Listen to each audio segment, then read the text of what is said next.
Jeudi 26 mars 2026, Abbès Zouache, historien médiéviste et philologue, directeur de recherche au CNRS, présentait à l'invitation de la librairie Ombre Blanche son livre « La Croisade, une histoire partagée », publié aux éditions de l'Institut français d'archéologie orientale, en dialogue avec Aurélien Montel, maître de conférences en histoire de l'islam médiéval à l'Université Toulouse-Jean Jaurès et membre du laboratoire Framespa, et Benjamin Weber, chercheur associé au laboratoire Framespa, agrégé d'histoire, docteur en histoire médiévale.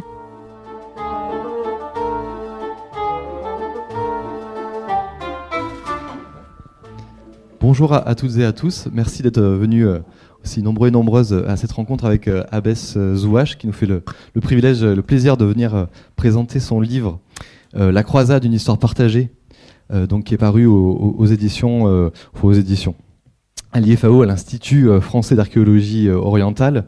Merci beaucoup Abbès.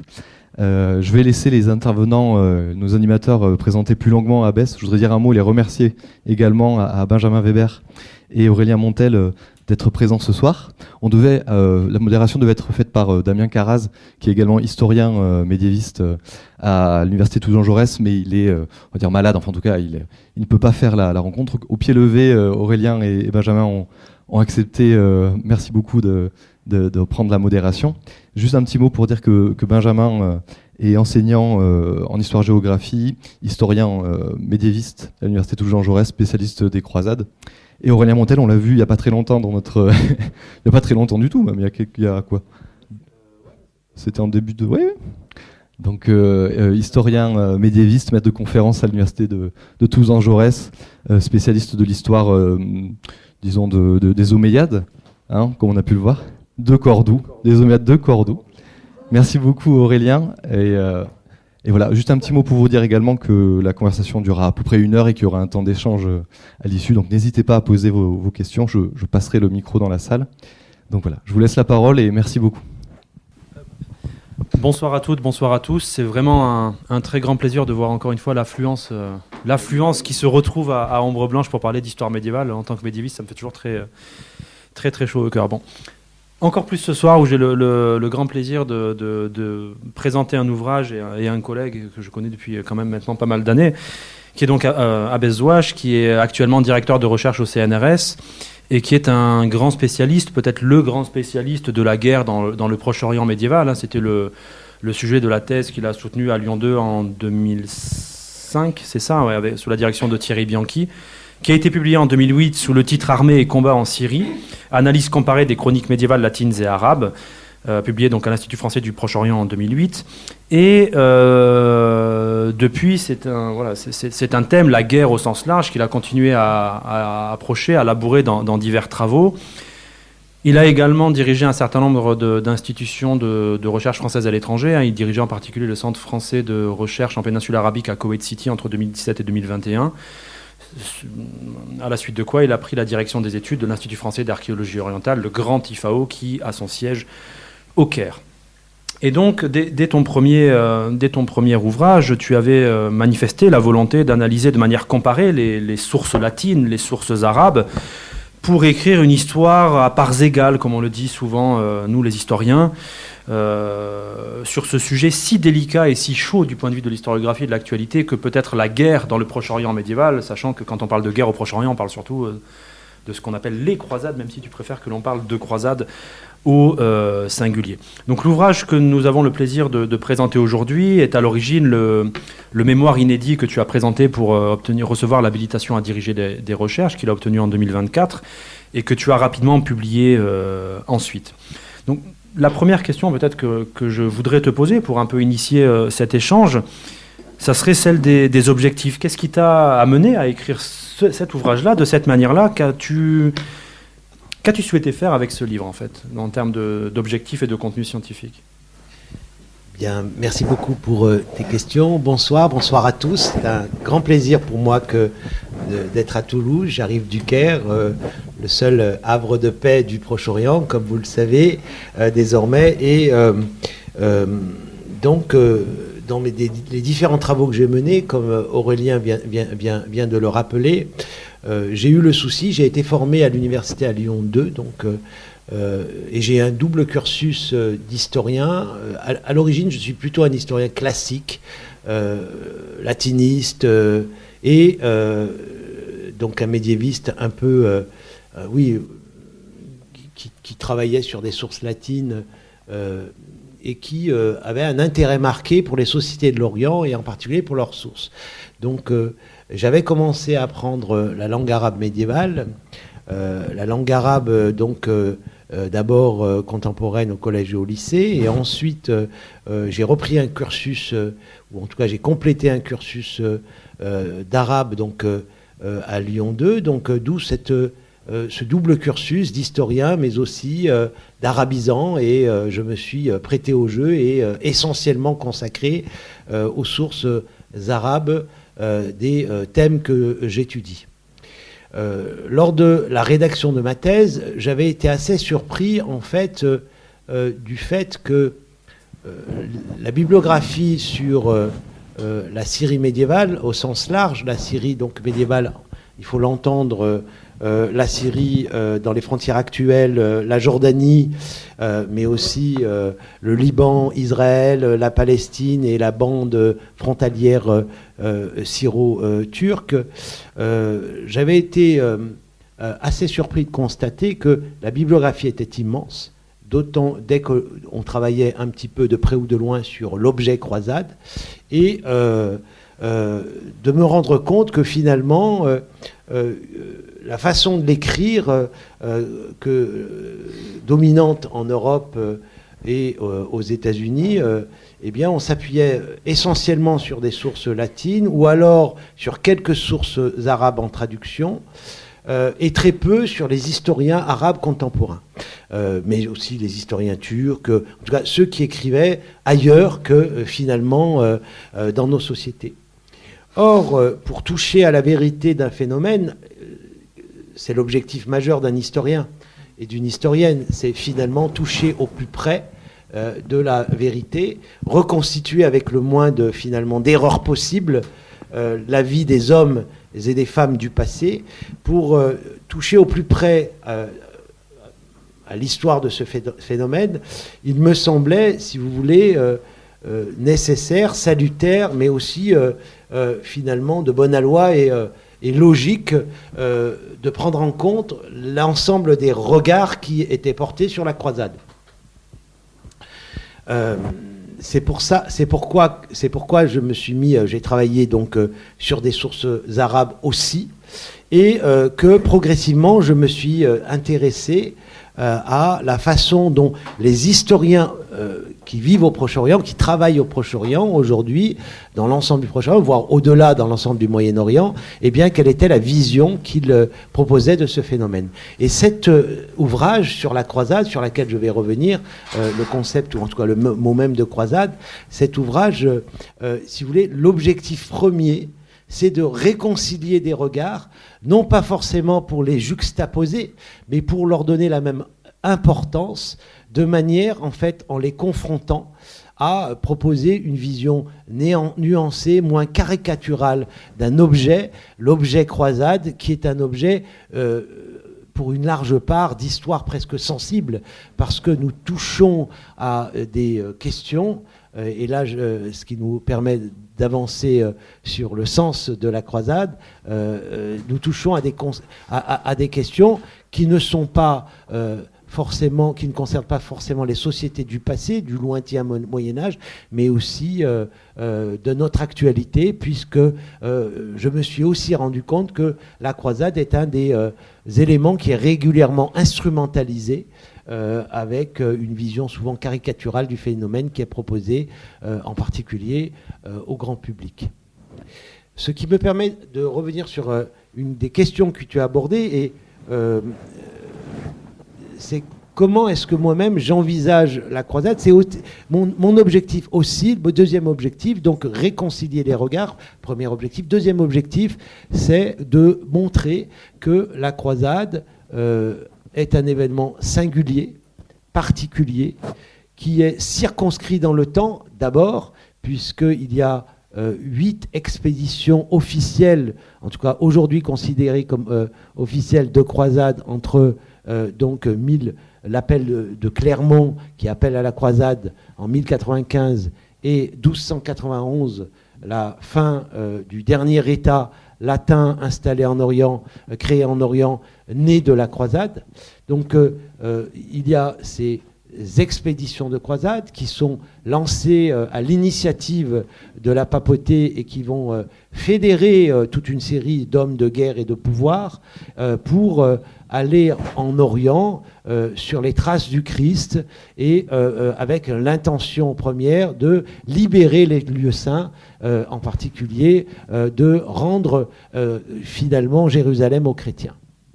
Voilà ce que sont les expéditions de croisade, et nous avons pris l'habitude en français d'utiliser le pluriel et de parler des croisades.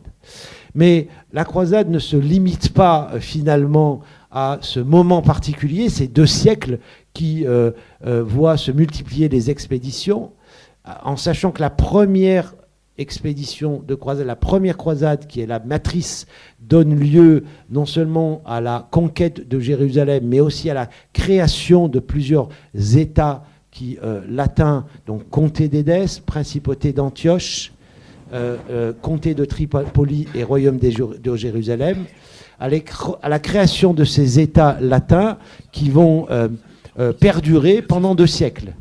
Mais au-delà même de l'existence de ces États latins, la croisade continue à peupler les imaginaires et même les ambitions. Des projets de croisade sont réalisés, des projets qui se réclament de la croisade sont réalisés contre d'autres populations ou d'autres territoires que le Proche-Orient, et donc on va avoir des expéditions qui vont s'étendre dans l'ensemble de l'Europe en particulier, de sorte que l'on peut considérer que la croisade est un phénomène pluridimensionnel qui s'inscrit dans une longue durée et qui étend ses tentacules à l'ensemble finalement du monde connu d'alors. Troisième élément, et qui rejoint celui que je viens d'évoquer, c'est que la croisade, à mon sens, est aussi un phénomène mémoriel, c'est-à-dire qu'il marque tellement les mémoires qu'au fil des siècles, on réutilise ce concept de manière presque permanente, et on le dirige évidemment contre d'autres, comme je l'ai dit tout à l'heure, mais aussi il marque les mémoires au point qu'il en devient finalement constitutif de l'identité, en partie en tout cas européenne. La croisade devient un fait de mémoire qui est réactualisé régulièrement, jusqu'à récemment où des discours se réclamant de la croisade ont pu être émis par des faiseurs de guerre ou des gens qui souhaitaient instrumentaliser cette idée. Alors, merci pour cette présentation générale. Tu as déjà répondu à une bonne moitié des questions qu'on voulait poser, donc c'est très bien, on gagne du temps. Ça prouve qu'on avait bien cerné qu'est-ce qui nous semblait être le plus intéressant dans ton livre. Si maintenant on veut pénétrer, tu as bien expliqué le titre, en effet, ce titre qui, pour en tout cas l'historien qui a l'habitude, ce titre de la croisade, aujourd'hui l'historien a plutôt tendance à insister sur l'aspect protéiforme des croisades, à la fois dans le temps et dans l'espace. On connaît bien ici la croisade contre les hérétiques en Occitanie, mais il y en a plein d'autres formes bien sûr. Et toi tu reviens à une croisade, ce titre presque essentialisant, une seule réalité de la croisade, tout en sous-titrant que c'est quand même quelque chose de partagé. Et je crois que quand on lit ton livre, ce qui est un des éléments les plus frappants, en tout cas moi qui m'ont le plus frappé, c'est à la fois comment tu montres comment c'est partagé, évidemment, entre l'Orient et l'Occident, dans les sources, et donc ton approche à part égale, ou en essayant de faire une part égale des sources, on pourra y revenir aussi, des difficultés de faire une part égale, ou des possibilités de faire une part égale des sources, qui ne sont pas quand même les mêmes sources, pas les mêmes auteurs, et peut-être pas les mêmes visions non plus. Mais aussi une part égale entre de l'historiographie. Donc aujourd'hui, l'historiographie conciliée, ou essayer de réconcilier un peu une historiographie occidentale et une historiographie orientale qui jusqu'à maintenant tendent à s'ignorer mutuellement, voire à se mépriser. En tout cas, l'historiographie occidentale méprise parfois très explicitement, malheureusement, tout ce qui est écrit en langue arabe ou turque par ailleurs sur la croisade. Et puis enfin, une histoire partagée entre le passé et le présent. Je pense que c'est les 3 dimensions qu'on peut voir et qui d'ailleurs reviennent constamment. C'est-à-dire que, on pourra peut-être en parler après, mais chaque sous-chapitre, c'est un livre avec beaucoup de sous-chapitres et beaucoup de sous-parties, et chacune est constamment tirée dans ces dimensions, Orient, Occident, passé, présent, historiographie occidentale, historiographie orientale. Donc comment tu arrives à concilier finalement ce côté essentialisant de la croisade et puis en même temps ce côté qui part dans tous les sens de ce partage? En fait, merci. En utilisant le singulier, en fait, je veux mettre en avant la singularité du phénomène et montrer que c'est autre chose que finalement seulement des expéditions de guerre, et mettre en avant ce caractère protéiforme que tu utilises.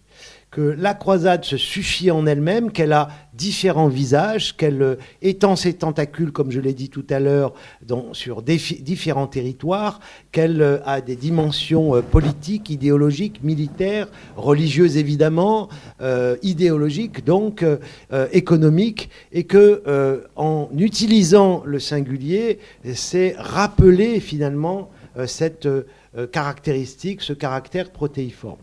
Le deuxième point que tu évoques est très important pour moi parce que en réalité, cet ouvrage est tout autant une histoire de la croisade la plus simple possible. J'ai essayé de faire en sorte qu'elle soit lisible. En tout cas, cette croisade que je circonscris pour ma part dans cet ouvrage aux 2 siècles d'existence de l'État latin d'Orient, des États latins d'Orient et au Proche-Orient. Je ne m'occupe pas dans cet ouvrage ou seulement de manière périphérique pour donner des éléments d'explication aux autres expéditions à d'autres époques ou en d'autres lieux. Mais cet ouvrage tient tout autant de l'histoire d'un phénomène, de ce phénomène, que d'une réflexion sur la façon dont on a fabriqué cette histoire-là. C'est-à-dire qu'en permanence, je m'autorise, et je sais bien que cela n'est pas facile. Je suis exigeant avec les lecteurs potentiels. Je leur demande tout à la fois de lire une histoire, de comprendre comment des événements se sont déroulés, mais aussi de bien comprendre que la façon dont on raconte cette histoire est fortement idéologisée, ou en tout cas, rien n'est anodin dans la manière de la raconter. Qu'il y a différentes manières de raconter cette histoire-là, qu'il y a différentes historiographies, comme le disait Benjamin Weber, et que les différents regards qu'on va porter sur un événement ou un autre peuvent déterminer finalement la dimension, enfin, peuvent déterminer la façon dont on va le comprendre. Et c'est pour ça que je crois qu'il faut être exigeant aujourd'hui, c'est-à-dire essayer d'être lisible et compréhensible, mais en même temps ne céder en rien à la facilité, en essayant de donner accès aux différents regards qui sont portés sur un événement. Un exemple, vous avez des historiens arabes, vous avez des historiens latins, des historiens arméniens, en tout cas des textes qui sont écrits dans ces différentes langues, qui proposent des versions des événements, et non pas que je refuse de les hiérarchiser, certains sont plus proches, il y a toute une méthode de la critique historique qui permet de dire que là on approche plus de la vérité, mais j'essaie de les utiliser pour montrer que, en fait, pour arriver à la version la moins, comment dirais-je, la moins orientée qui soit, la moins précise. Tu insistes beaucoup dans ton ouvrage sur la dimension narrative de la croisade. Qu'est-ce que tu entends par là? Et en particulier, pour peut-être essayer d'expliciter un peu la question, bon, le Moyen-Âge, comme d'autres périodes, est jalonné de grands moments narratifs, les fameuses invasions barbares, la peste noire, la guerre de 100 ans. Est-ce que pour toi, la dimension narrative de la croisade est spécifique? Est-ce qu'on peut la rapprocher de ces grands récits? Comment tu te positionnes par rapport à ce concept-là de narratif, de narration? En fait, la façon dont on raconte la croisade, en tout cas les expéditions de croisade, ce qui est quand on pour comprendre en fait la façon dont les événements se déroulaient, on s'appuie sur les récits. Des récits, pour l'essentiel, la majorité des sources sont des sources écrites. Il y a d'autres sources, et d'ailleurs, j'appelle à leur exploitation, des sources iconographiques, on a quelques représentations, des sources archéologiques, et je crois qu'il faut croiser les sources, mais ça c'est le b.a.-ba, si j'ose dire, de l'historien. Mais pour l'essentiel des sources, ce sont des discours. Ce qui frappe, c'est que nous avons des sources, des textes qui relèvent finalement, qui sont racontés, des récits qui sont rédigés par des hommes, j'allais dire et des femmes, mais non, en réalité par des hommes, puisque les sources sont écrites par des hommes, et la plupart d'entre eux, ou une grande majorité d'entre eux, des hommes, des ecclésiastiques, des hommes de religion, ou des hommes marqués par la religion, lorsqu'ils écrivent en arabe. Et ce qui est frappant, c'est que ces textes racontent la croisade comme un morceau d'épopée. C'est comme si les hommes et les femmes qui l'avaient vécu, puisque des femmes ont participé à la croisade aussi, en nombre d'ailleurs, et ont joué un rôle très important. Leur rôle a été longtemps minoré par l'historiographie, mais nous savons bien qu'elles ont été actives, en tout cas, surtout lors des premières expéditions qui étaient moins marquées par le professionnalisme des armées.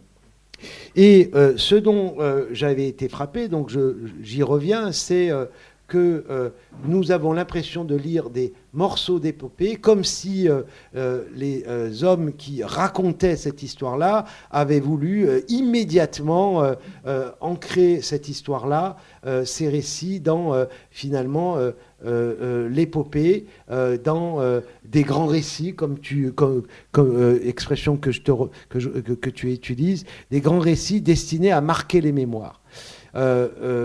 Parce que, sans doute, avait-il conscience, d'une part, du caractère exceptionnel des événements auxquels il participait, ou, lorsqu'il n'y participait pas, il racontait, et d'autre part, parce que les récits, je parle des chroniqueurs latins, leurs récits étaient destinés aussi à susciter l'enthousiasme et susciter le désir de partir en croisade auprès de leurs futurs lecteurs.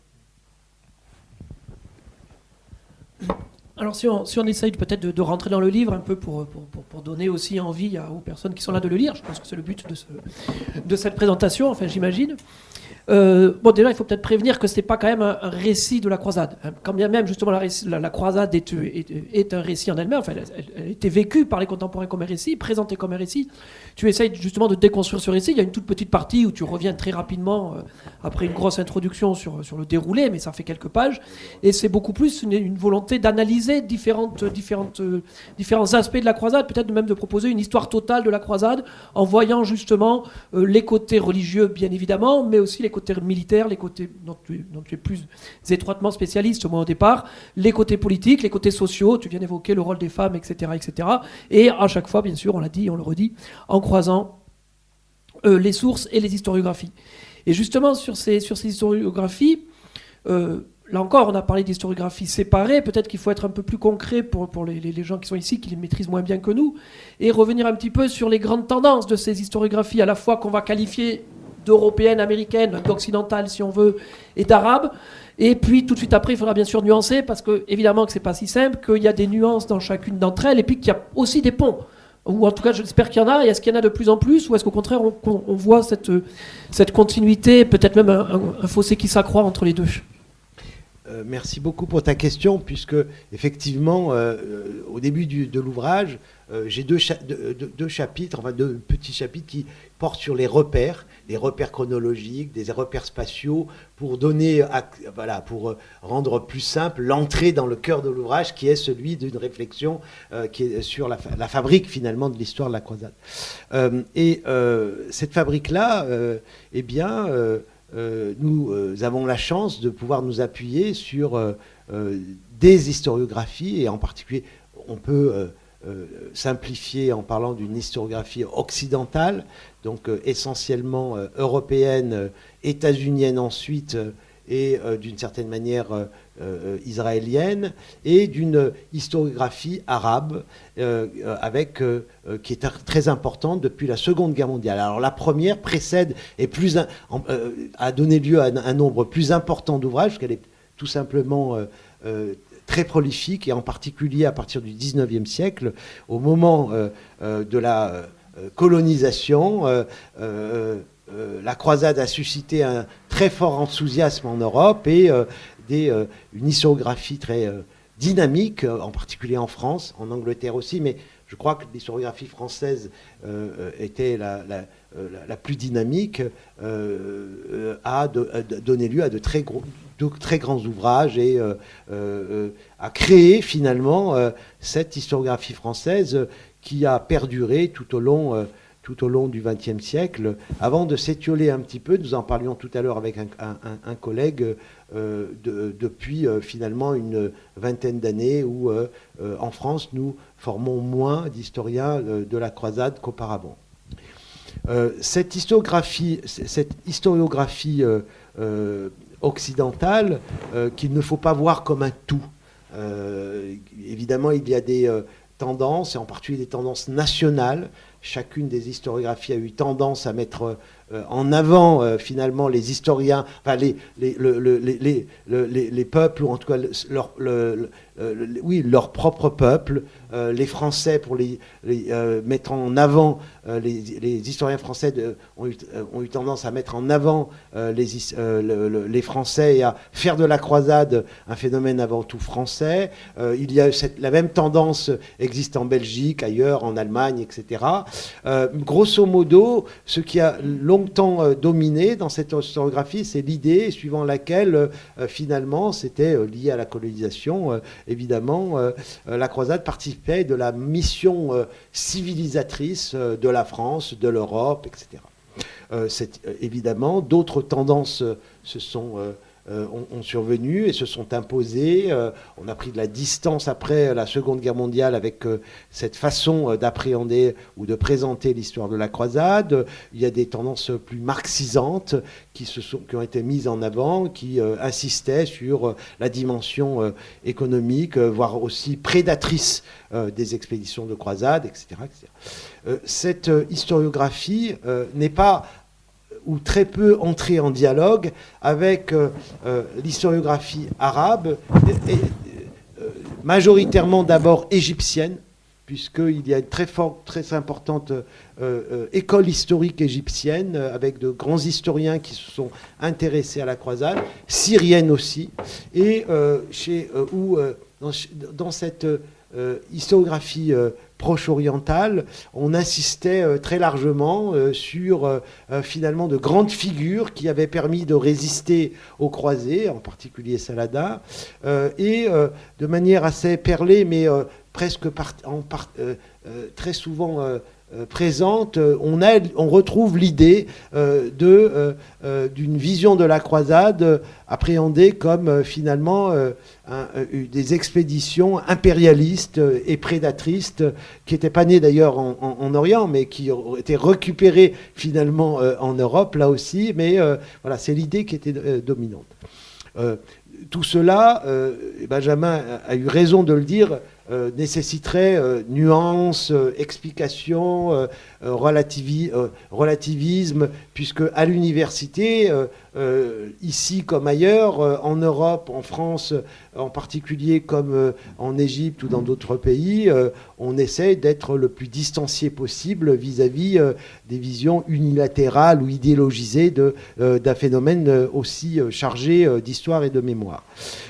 Mais l'un des constats que l'on peut faire, et qui finalement est à la base, j'en ai parlé tout à l'heure, de cet ouvrage, c'est que alors que pendant longtemps nous avons eu des historiens arabes qui venaient se former en Europe et qui retournaient, il y avait une sorte de dialogue qui existait. Ce dialogue du fait, en fait, d'une méconnaissance des langues pour l'essentiel, mais aussi pour des raisons idéologiques, eh bien, c'est un peu interrompu et nous nous retrouvons face à des façons d'écrire l'histoire qui prennent des historiographies qui ne prennent pas en compte la vision des autres historiographies. Et je crois qu'il est vraiment temps de dépasser, en particulier dans des temps troublés comme ceux que nous vivons aujourd'hui, il est temps de dépasser finalement et de briser ces frontières et de réconcilier, en tout cas d'amener ces historiographies à se rencontrer.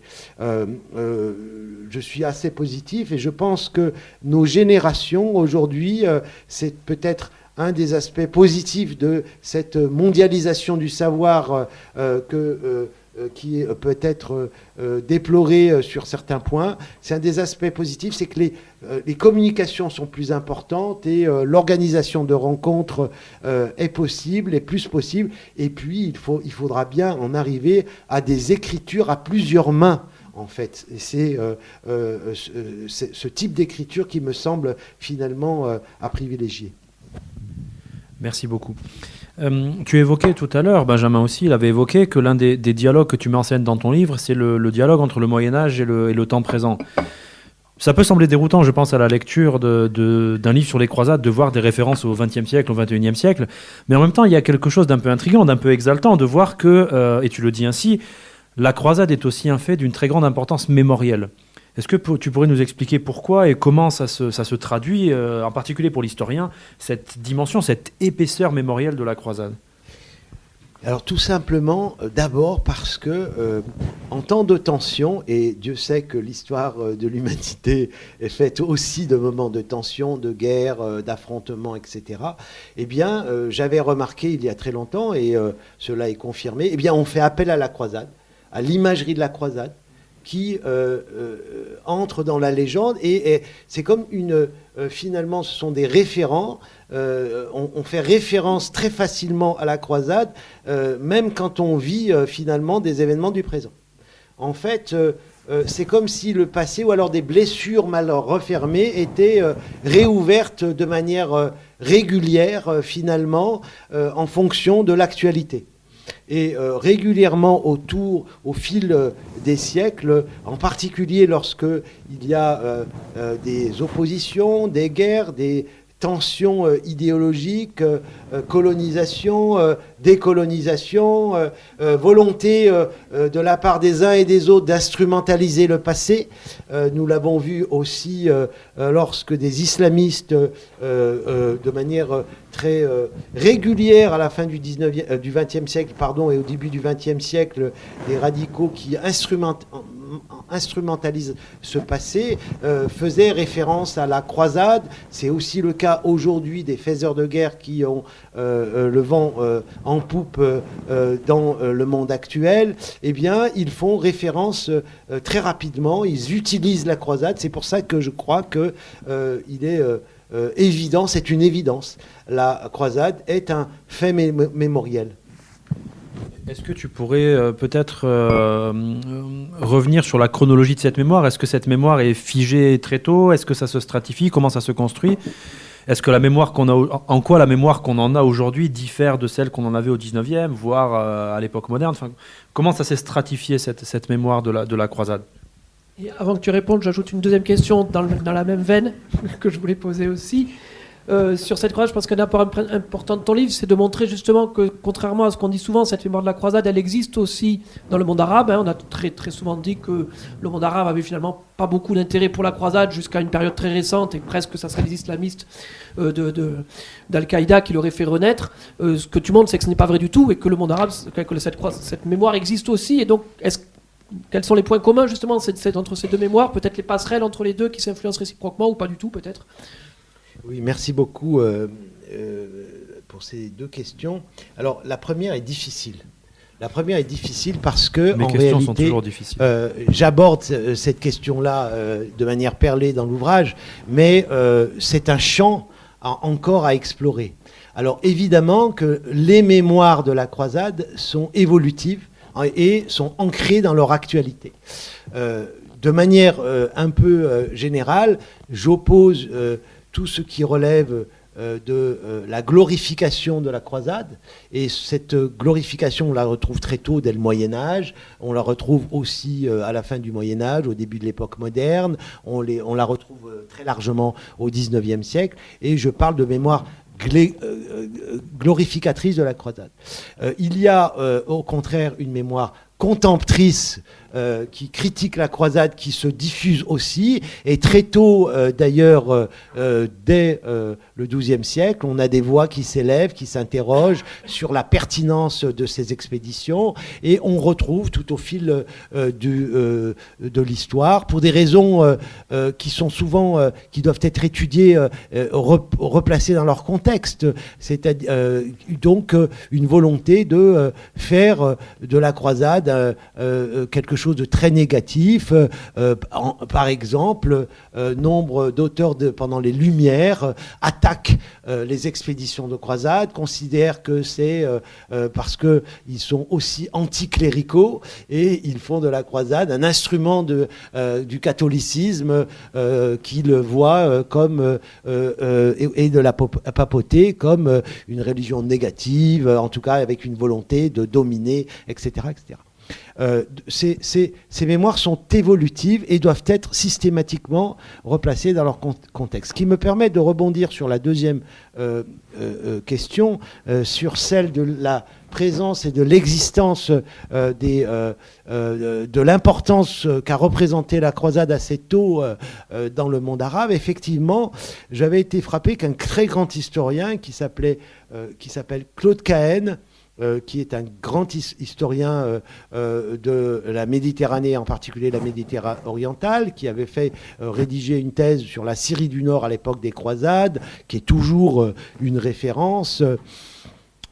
Mais il ne connaissait pas vraiment les sociétés, en tout cas assez rapidement il s'était déconnecté physiquement, si j'ose dire, des sociétés du Proche-Orient, des pays du Proche-Orient, et il avançait l'idée suivant laquelle finalement la croisade, en tout cas les croisades, puisque je disais le pluriel, n'avaient représenté qu'une parenthèse finalement dans l'histoire de ces régions-là. Au contraire, un très grand savant pour lequel j'ai aussi beaucoup d'admiration, qui s'appelle Maxime Rodinson, lui, et qui ne travaillait pas sur ces questions-là, mais qui en revanche faisait preuve d'une, je ne l'ai pas connu personnellement, d'une curiosité insatiable, qui était très intéressé par l'évolution des sociétés contemporaines, des sociétés du monde arabe. Lui avait avancé l'idée comme ça, sans vraiment finalement s'attacher à la démontrer, à avancer de nombreux arguments, mais qu'il lui semblait que ce n'était pas une parenthèse très vite refermée, mais qu'elle avait laissé des traces dans la très longue durée.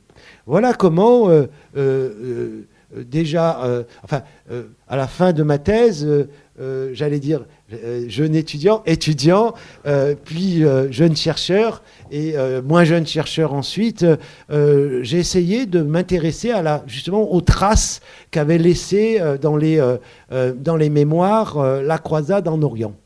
Et eh bien, je me suis rendu compte qu'en effet, mais même déjà d'une autre manière évidemment, déjà au Moyen-Âge, la croisade avait marqué les esprits à tel point qu'on l'avait inscrite dans la lutte séculaire de l'islam contre ses ennemis, qu'on faisait référence très facilement au début de l'islam, et que les discours d'imprécation étaient nombreux, que l'on insistait sur les grandes figures censées avoir résisté, ou alors censées avoir eu pour objectif premier de résister aux croisés, alors que c'était d'abord des hommes de guerre et de pouvoir qui étaient intéressés par l'extension de leur pouvoir, mais qui savaient instrumentaliser la religion pour arriver à leur fin. Et en tout cas, ces grandes figures, comme Saladin par exemple, donc étaient des figures présentés comme des figures de proue de cette histoire-là.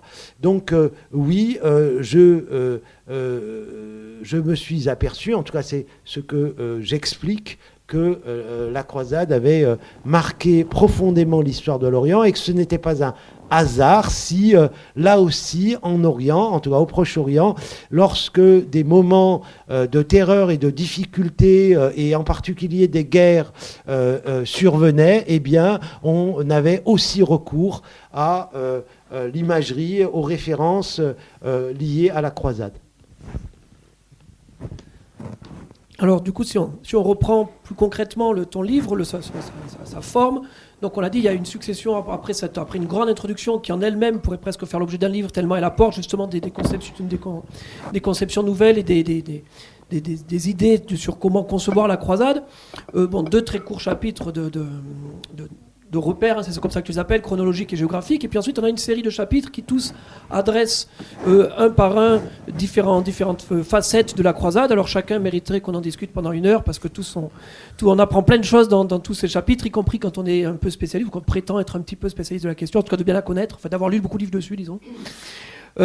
Par exemple, il y a des très très belles pages. Enfin, moi, j'ai beaucoup aimé les pages que tu consacres aux martyrs, où là on voit bien justement cette vision à la fois différente et en même temps assez convergente, hein, des auteurs latins comme des auteurs musulmans sur la question du martyr et de la recherche du martyr.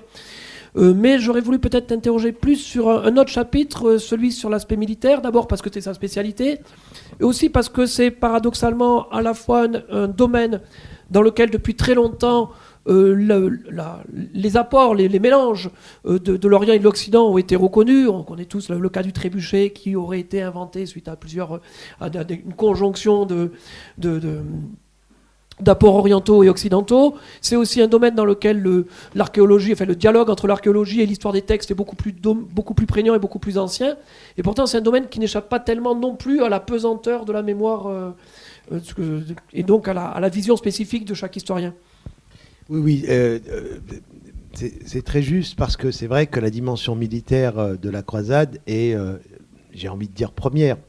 Ce sont d'abord des expéditions armées, avec pas seulement des expéditions armées, puisqu'il y a des non-combattants qui participent à ces expéditions, surtout à la première croisade et à la deuxième croisade, mais ce sont aussi et très largement des expéditions de guerre.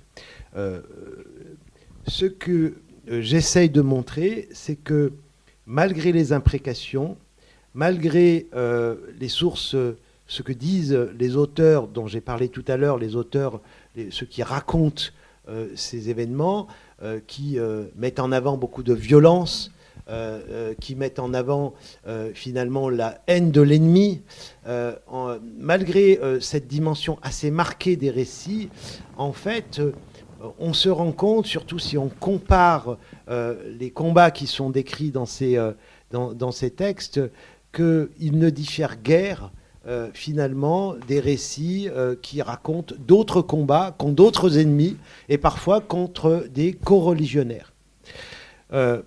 Alors, j'en avais déjà parlé, par exemple, avec Daniel Baloup, lorsque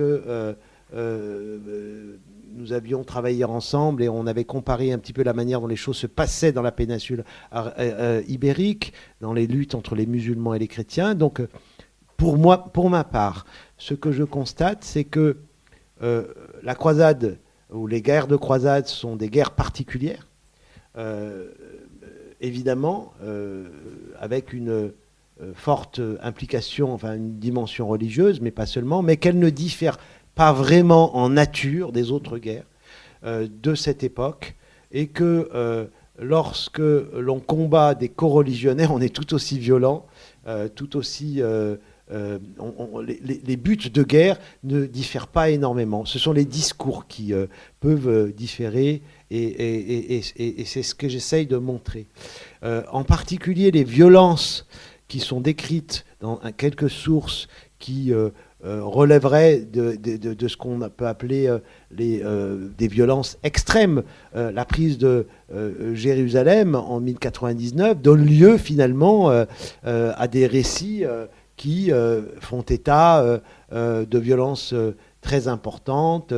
Les soldats ou même les chevaux, le sang coule à flot. On extermine, on détruit tellement d'âmes humaines, d'êtres humains que finalement le sang, on a l'impression que les combattants vont tomber noyés dans le sang. Évidemment, ça renvoie à la réalité de la guerre et à la réalité peut-être de cette prise. Mais il n'en va pas vraiment différemment à d'autres moments qui concernent d'autres conflits.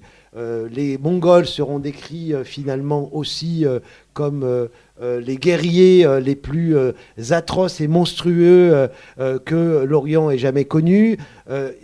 Les Fatimides, quelque temps auparavant, ou les Turcs seldjoukides sont aussi décrits dans les sources arabes comme étant capables de faire preuve d'une violence désincarnée inimaginable. Bon, tout cela nous renvoie à la nécessité d'étudier patiemment la documentation et de faire la distinction entre ce qui relève du discours de ce qui relève des réalités.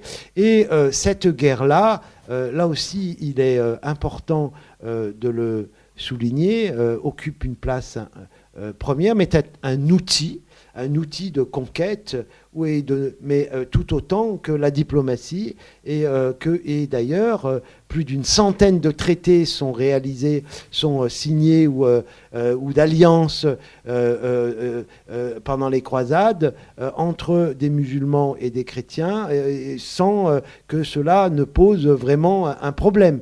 Ce que je veux dire par là, c'est que la guerre de croisade n'est pas différente finalement des autres types de guerres, en tout cas pour moi pas différentes par nature, en tout cas dans la façon dont elles sont, dont elle est réalisée. Oui, tout à fait. Oui, c'était bien l'idée de ma question. Et puis on revient du coup sur ce qu'on disait sur la dimension narrative, c'est-à-dire qu'autant la guerre est sans doute menée de manière assez normale, autant elle est racontée plus volontiers dans des termes plus violents aussi, parce qu'on la voit comme la guerre des fins des temps qui va amener la venue de l'Antéchrist, ou parce qu'on la compare au récit biblique des Maccabées et qu'on va reprendre des expressions bibliques d'extrême violence, mais qui sont juste la façon dont on la raconte et non pas la façon dont on la mène. Et à l'inverse, ton ouvrage revient insiste aussi sur des aspects qui, par contre, eux, sont très très peu dits dans les sources, mais qu'on peut déceler par-ci par-là. Et je pense notamment à toutes les questions des effets de la croisade sur les populations, que ce soit les questions de déplacement de population, que ce soit les questions de conversion, que ce soit les questions de brassage des populations aussi, qui n'intéressent absolument pas les auteurs médiévaux, en tout cas les auteurs occidentaux, mais je crois pas trop plus les auteurs arabes, mais qu'on peut déceler, qui est une vraie réalité que tu arrives quand même à traiter malgré tout. Oui, merci. C'est vrai que... alors, pensons à une chose, c'est que j'aurais dû le dire au début, finalement, de cette présentation.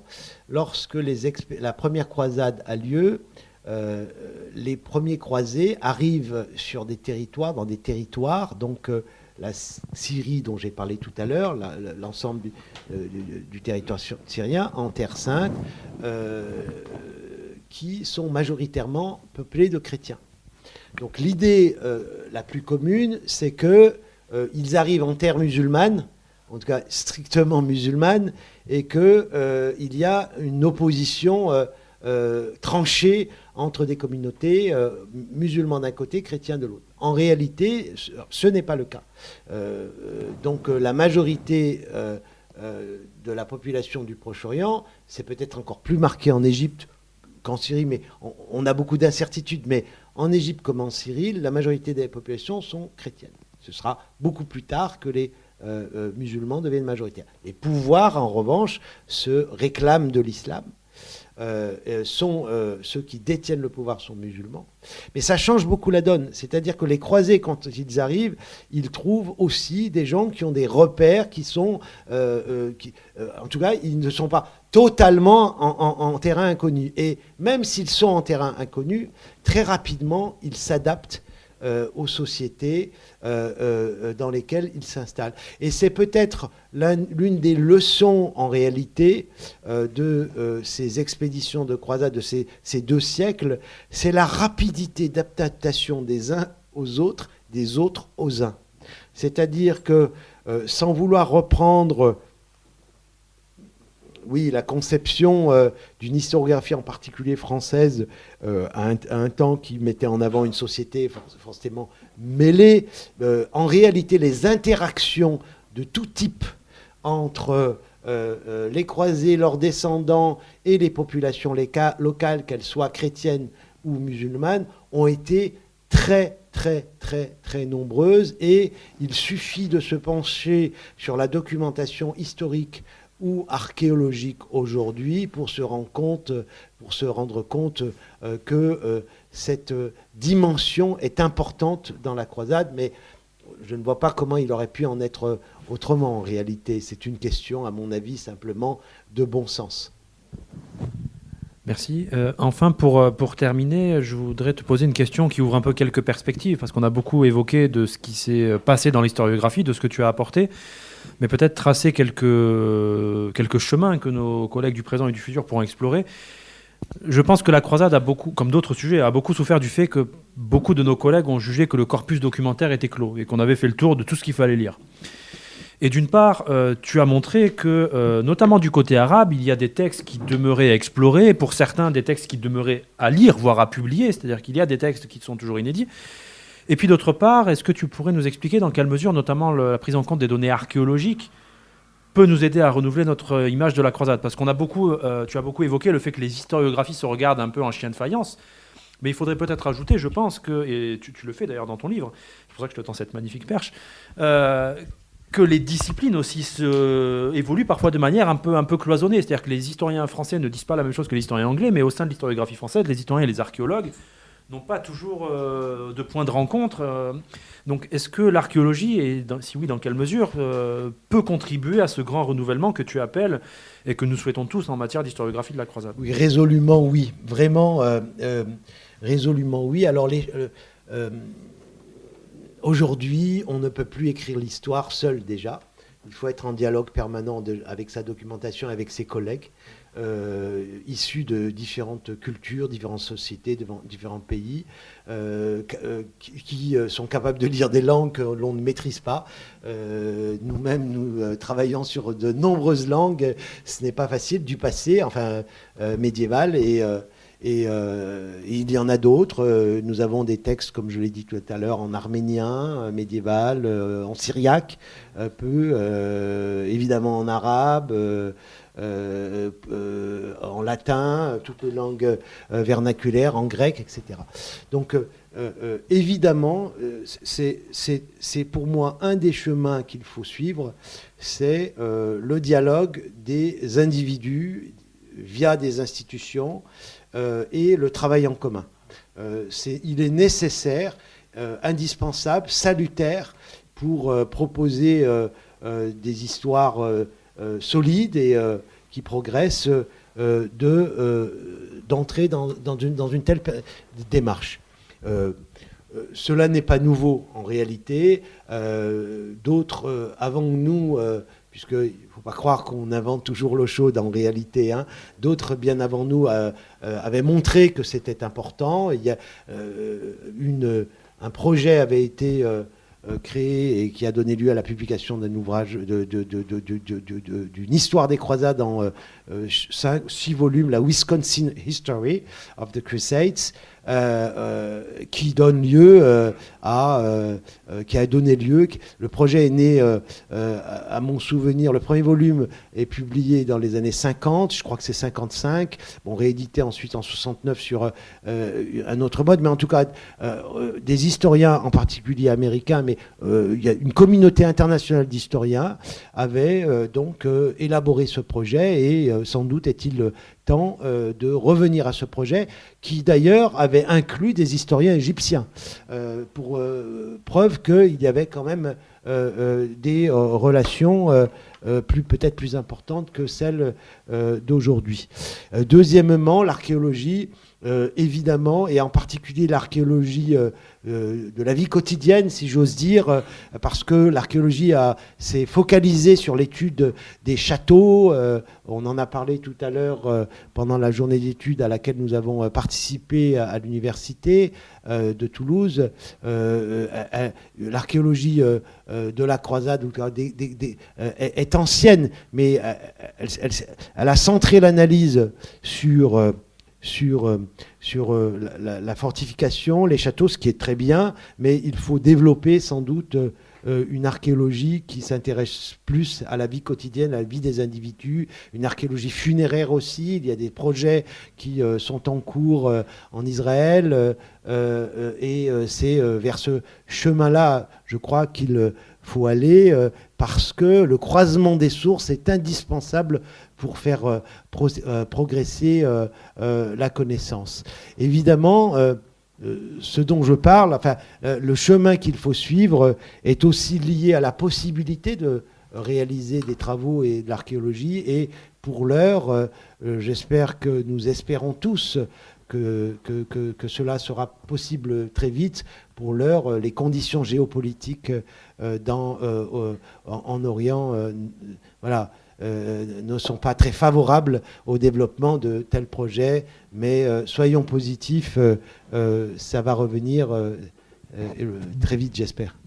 J'admire ton optimisme. Et il nous permet de conclure cet échange avec le sourire. C'était pas forcément gagné vu le titre du livre quand même. Hein. Non, plus sérieusement, merci beaucoup pour toutes tes réponses. Nous donnons la parole à la salle pour toutes les questions, remarques que vous pourriez avoir pour enrichir l'échange, le prolonger, autant que nécessaire. Oui, alors j'ai entendu parler d'une histoire, alors je ne sais pas ce que vous en pensez, vous, c'est peut-être qu'une hypothèse. Saint-Louis, 1270, il est mort à Carthage, et pourquoi... Je crois qu'il voulait faire une croisade, et puis pourquoi il est mort à Carthage? Parce que, enfin, d'après cette hypothèse, il aurait entendu dire que le calife de Tunis, je crois que c'était des Aghlabites à ce moment-là, les Hafsides, à ce moment-là, et donc il aurait entendu dire qu'il s'était converti au christianisme. Et alors, à partir de là, il avait l'intention de faire une coalition avec les Hafsides, donc pour partir en Terre Sainte. Mais je ne sais pas si c'est une hypothèse valable ou pas. Nous entrons dans les mythes et dans la légende de la croisade. Donc Louis IX, il est canonisé, il devient Saint-Louis, entre guillemets, en 1297. Donc Louis IX réalise deux croisades, deux expéditions de croisade, l'une traditionnelle, si j'ose dire, même si il prend d'abord pour objectif entre 1248 et 1254, la 7e croisade. Donc il sera en Égypte, et avec l'idée qu'il faut conquérir l'Égypte, qui est le cœur de la puissance ayoubide à l'époque, musulmane, pour conquérir l'Égypte et ensuite pouvoir récupérer, en tout cas conquérir Jérusalem plus facilement, très facilement. Bon, après des succès, il échoue, grande bataille à Mansoura, 1250. Deuxième grande expédition, donc, qui prend pour objectif, via la Sardaigne, Tunis. Et pour ma part, je suis de ceux qui... j'en discutais il n'y a pas si longtemps, justement, parce que j'ai donné une conférence sur cette question-là il y a quelques jours, et on en discutait. Pour ma part, je suis de ceux qui pensent qu'on n'a pas vraiment d'explication très cohérente de la décision de passer par Tunis. Et du coup, ça a donné lieu à de très nombreuses légendes, dont celle-ci.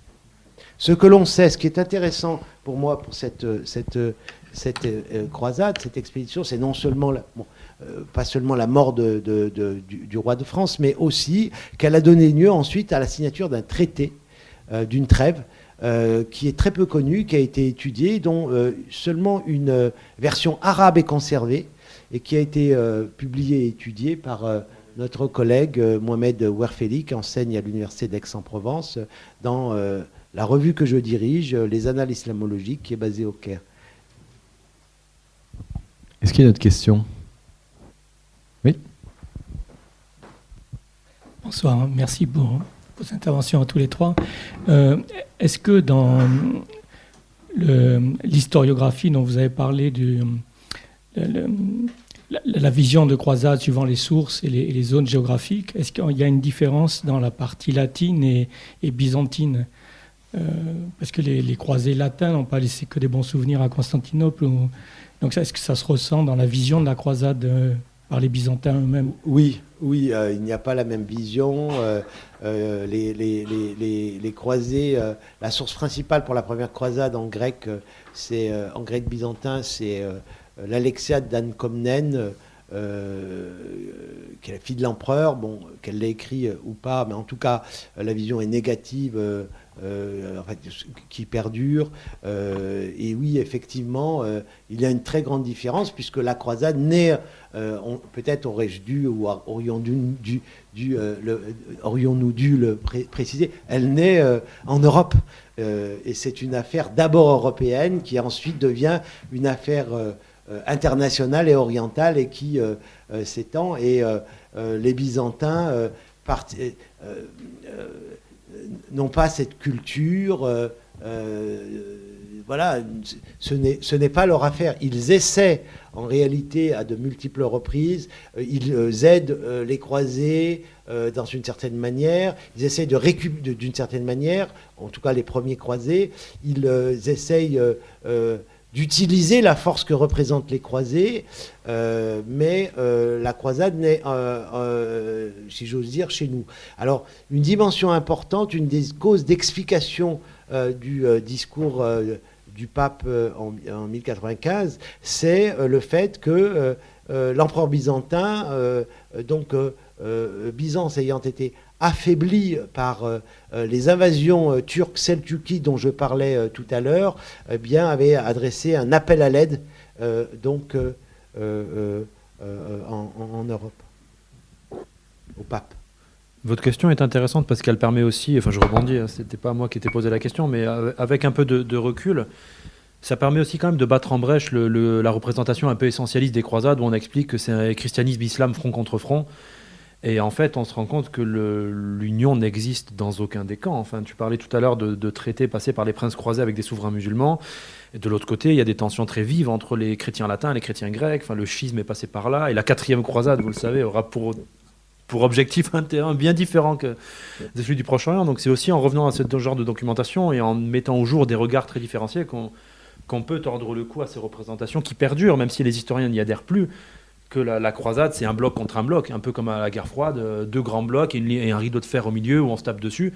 Ça permet de sortir, le regard byzantin permet d'apporter un tiers regard, quelque chose de différent, et de casser ces représentations un peu monolithiques des chrétiens d'un côté et des musulmans de l'autre. En réalité, c'est beaucoup plus mouvant et c'est peut-être davantage un phénomène, enfin, c'est un phénomène qu'il faut davantage dire sous l'angle politique et géopolitique, avec des intérêts, des stratégies, plutôt que sous l'angle uniquement religieux. On croit des choses différentes, donc on se tape dessus, comme on a tendance à le penser de manière un peu radicale.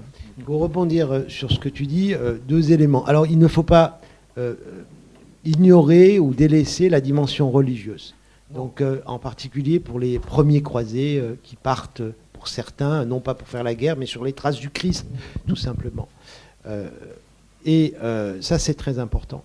Mais la dimension militaire est très importante aussi, et au fil des siècles, elle devient de plus en plus importante, même si Louis IX est considéré comme un roi très pieux, qui fait preuve d'une sincérité dans son ambition. Deuxième élément, pour rejoindre ce que tu viens de dire, Saladin, le fameux Saladin. Saladin, en fait, prend réellement le pouvoir en Égypte en 1171, où il abat, pendant la date à laquelle il met fin, de facto, au califat fatimide.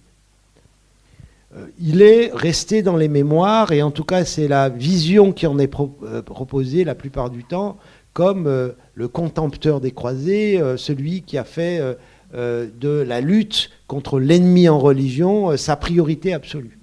En réalité, lorsqu'on observe son attitude et la façon dont il fonctionne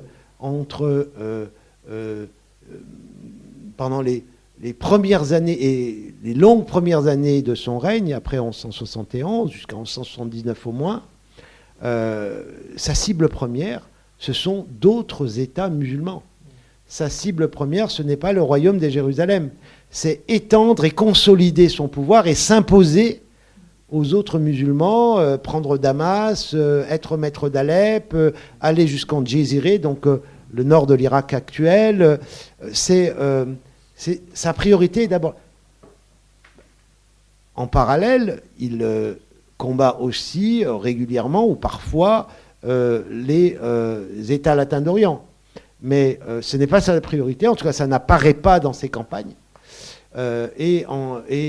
Lorsque son pouvoir est suffisamment consolidé et qu'il doit faire face aussi à des offensives assez importantes de ses ennemis, du côté justement alors là des États latins, il prend pour objectif afficher la conquête de Jérusalem. C'est dans un second temps, finalement, que la lutte contre les descendants des croisés, contre les États latins, devient sa priorité. C'est important, si vous voulez, parce que je parlais tout à l'heure des biais que nous choisissons. Il est possible de présenter Saladin comme un chantre, ou seulement contre un chantre du djihad, de la guerre contre l'ennemi en religion. C'est la dimension militaire du djihad. C'est un mot complexe qui renvoie à plusieurs réalités, et qui a une dimension spirituelle et une dimension militaire très marquée. Il est possible aussi d'être plus pragmatique, de prendre une carte, de tracer toutes ces expéditions, ces combats, faire la liste, et de se rendre compte que finalement, ces objectifs sont plus pragmatiques. Quelle que soit la religion dominante, la religion de son ennemi, en fait, il veut d'abord étendre son pouvoir. C'est un choix de l'historien. Il y a une autre question ici. Bonsoir, merci beaucoup à tous les trois. J'ai deux questions. La première, c'est et Toulouse, parce qu'il me semble que Toulouse est important dans la première croisade. Et la deuxième, comment aujourd'hui dans l'éducation nationale, on présente la croisade ou les croisades, à quel niveau scolaire et comment on pourrait faire évoluer tout ça? Merci beaucoup. Je vais répondre d'abord très rapidement à la première question. Et puis, j'ai la chance d'avoir avec moi un collègue qui enseigne dans le secondaire, ce qui n'est plus mon cas depuis bien longtemps. Et donc, si tu le veux bien, je te laisserai la parole. Ou, oui, d'accord. On a aussi un autre collègue qui enseigne. Toulouse, le comte de Toulouse, Raymond de Saint-Gilles, croisé important, l'un des barons très importants, la première croisade, un rôle très important dans l'expédition de la première croisade. À l'origine de la création d'une dynastie, dite dynastie toulousaine, des comtes de Tripoli, puisque un des États latins d'Orient dont je parlais tout à l'heure, qui sont nés de la croisade, comté d'Édesse, principauté d'Antioche, comté de Tripoli, royaume de Jérusalem.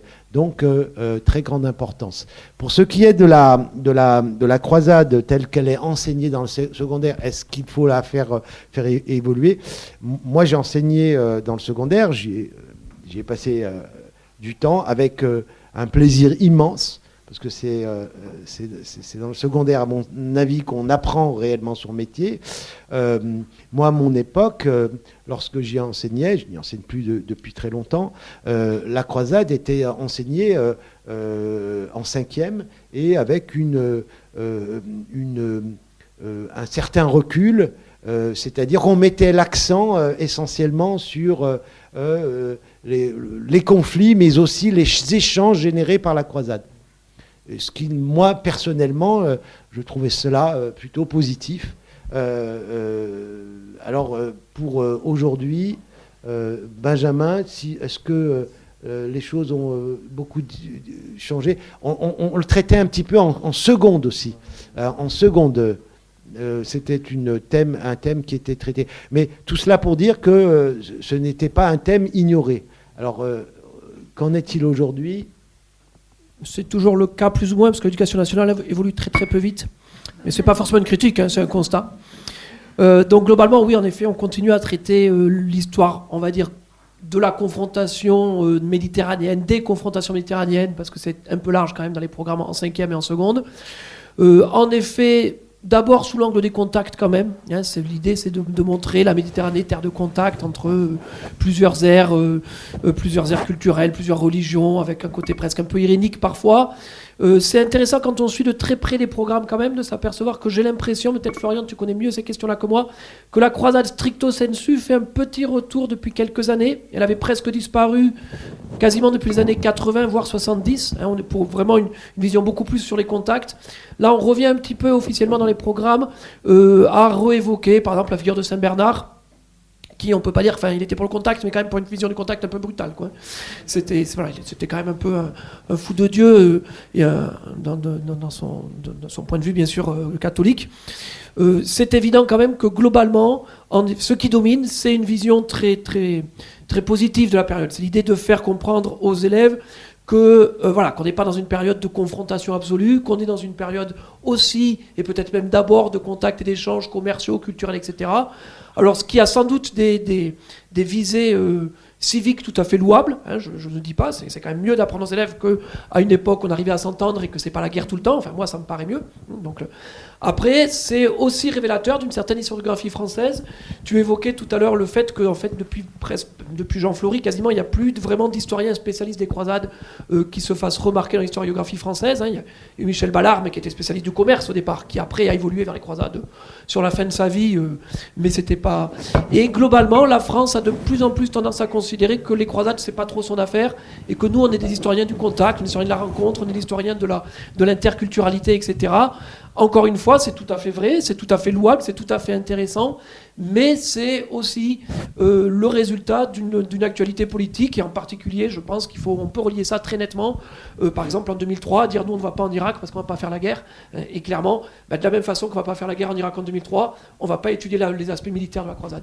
On va étudier le contact, parce que nous, on est historiens qui s'intéressent à ce genre de choses, et aujourd'hui, on ressent dans l'éducation nationale un peu ça. Alors encore une fois, d'un point de vue social, je pense que c'est très bien.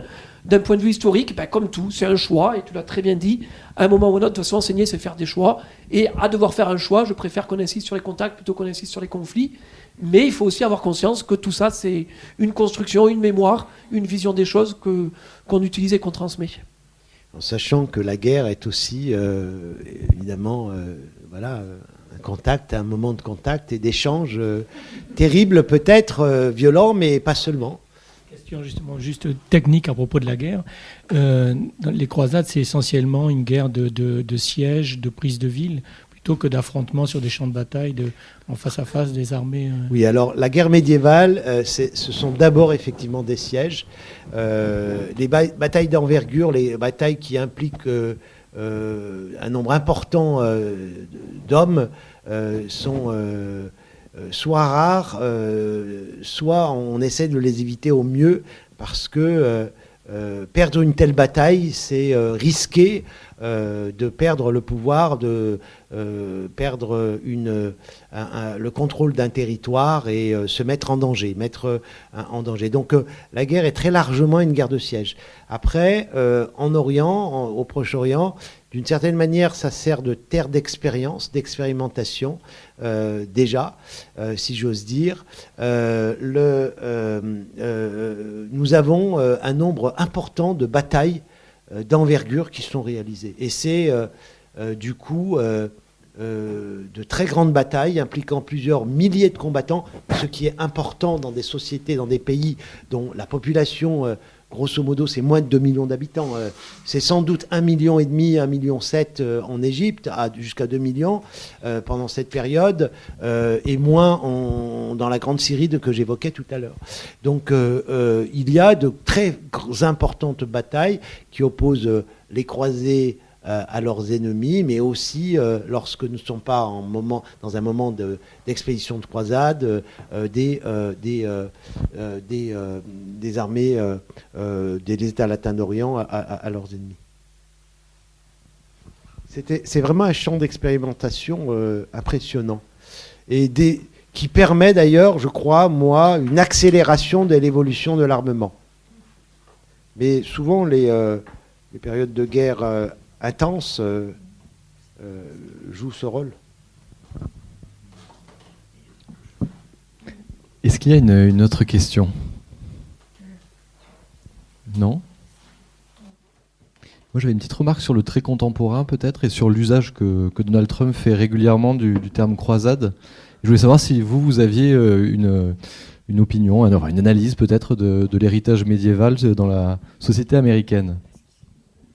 Alors, oui, nous avons un collègue dans la salle qui est spécialiste de ces questions-là. Donc, s'il le souhaite, il peut intervenir. Enfin, si tu veux. Simplement, moi, je dirais, penser que Donald Trump n'est pas le premier. Oui. Ça a été le cas de Bush et d'autres. C'est vrai. Et ce n'est pas le seul dans le monde, évidemment. Et comme je vous l'ai dit. Ensuite, passons la parole à Florian Besson, que nous avons la chance d'avoir parmi nous. Honnêtement, ça relève de, si vous voulez, ces mémoires, cette réactivation finalement d'un langage et de référents, la réouverture de blessures mal refermées, l'instrumentalisation du passé et, si vous voulez, c'est assez commun, assez courant, finalement, aujourd'hui, aux États-Unis comme ailleurs.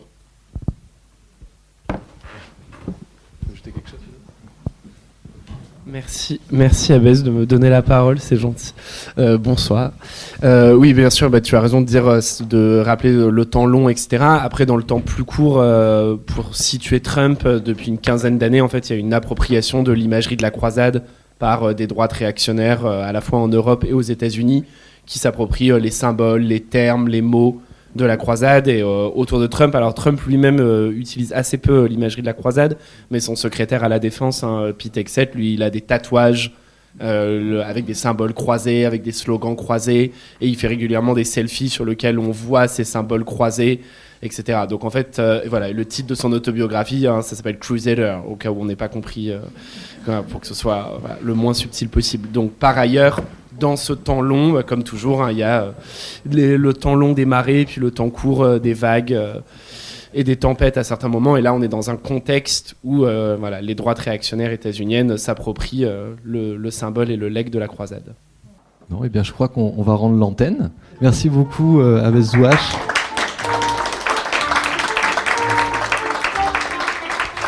Il s'agissait d'une rencontre avec Abbès Zouache autour de la publication de son ouvrage paru aux éditions de l'Institut français d'archéologie orientale, intitulé « La croisade, une histoire partagée », lors de sa venue à la librairie Ombre Blanche, jeudi 26 mars 2026. Réalisation et mise en onde, Radio en partenariat avec Radio Plus et Radio Terre.